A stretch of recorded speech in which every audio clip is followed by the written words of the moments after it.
ثالث يوم من المرحلة الأولى من حملة تشجير الرياض. اليوم في وادي حنيفة في منطقة عرقة. انطلقت المرحلة الأولى باستهداف 5500 شجرة. إلى الآن تقريبا زرعنا أكثر من 3500 شجرة. في نهاية اليوم إن شاء الله بنصل إلى 4000. كذلك عندنا 1000 شجرة سيتم توزيعها داخل مطار الملك خالد. عندنا المرحلة الثانية إن شاء الله بنستهدف فيها أكثر من 50 مدرسة. سيتم زراعة أكثر من 10,000 شتلة داخل المدارس. هذه كمراحل المرحلة الثانية. عندنا المرحلة الثالثة عندنا 3 جامعات حكومية: جامعة الأميرة نورة، جامعة الحرس، وعندنا جامعة الملك سعود. عندنا كذلك ابلكيشن يعني يخلي جميع سكان مدينة الرياض يطلبون الشتلات عن طريق الابلكيشن مجانا، تصلهم الى البيت. اشجار احنا مختارينها بناء على راي المستشارين في موضوع النباتات، اشجار لها ظل، لا تضر البنيه التحتيه، لا تستهلك المياه.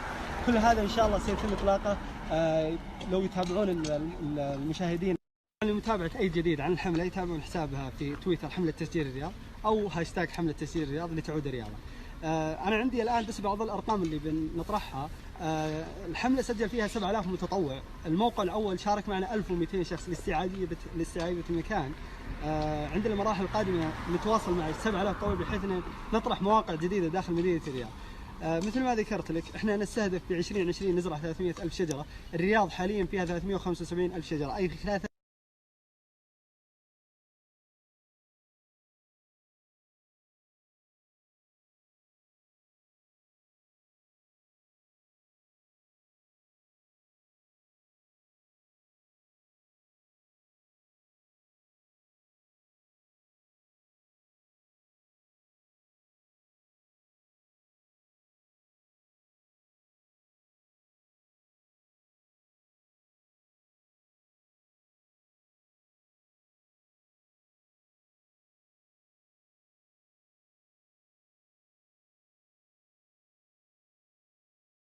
الحمد لله كان لي شرف أنه أنا أشارك معهم وانبسطت. عندي كلمتين ودي أقولها.